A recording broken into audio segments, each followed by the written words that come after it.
I don't know if it's fair to call it a debut, really, because Larry had had so much experience with Sly, so in a way, he kind of had a big advantage. But I mean, what a debut! It included "We've Been Waiting So Long," "Hair," "Ghetto," "Tell Me What It Is," "Can You Handle It?" I mean, it's almost like a greatest hits collection.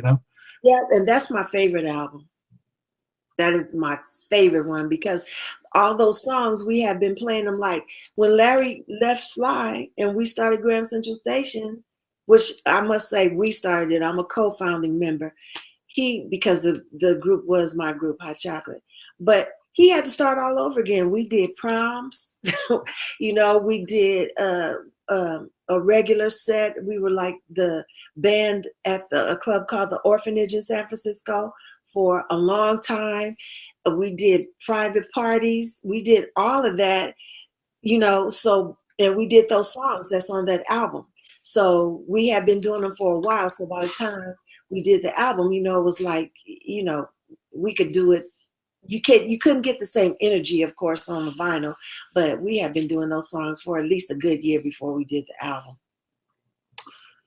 What was it like for you guys in the studio? What was the creative process like? Who kind of anyone kind of take the bull by the horns besides Larry, or what was the collaboration like in the studio?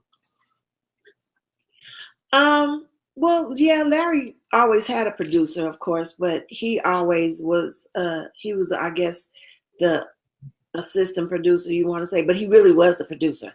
Whoever was producing, they were doing what Larry wanted them to do. So the only time that the rest of the group really had a chance to, be able to collaborate was when everybody played their own parts, everybody did their own solos. So you could do, of course, you came up with your own solos. Nobody told you what to play on your solos. I came up with a lot of the lyrics, on a lot of the songs, which I did not get credit for. So did some of the other members of the group. They came up with lyrics for the songs that they did not get credit for. And but as far as actually being in the studio, Larry was the one that actually took that part over and handled that. Was he a real perfectionist with the sounds and the way everything would be? Yes, he definitely was. He definitely was.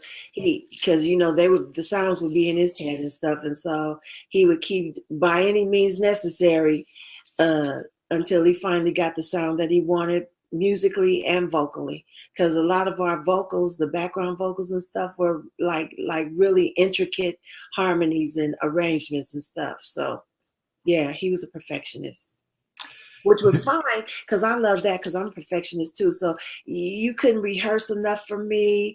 And sometimes, unlike today, when you were doing vocals and stuff, and as you're doing harmonies and stuff, you would have to do it over and over and over again till everybody hit the right parts and everybody was in pitch with one another at the same time. So you could be in the studio, trying to get one harmony part for hours. And also the group, the music, they would all come and play at the same time in the studio too, as opposed to playing one instrument at a time and putting it all together. Larry would do that sometimes, but he liked for everybody to be in the studio and everybody playing the songs at the same time. How would you decide when you were going to take the lead vocal versus Larry? How did you make those decisions? Okay, Larry made those decisions.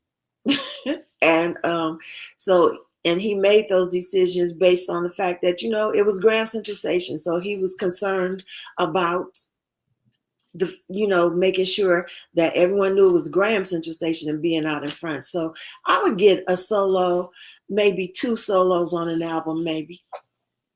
And as far as the vocal arrangements goes, as far as the participation of the rest of the group vocally, Larry just basically followed the same structure as Sly did.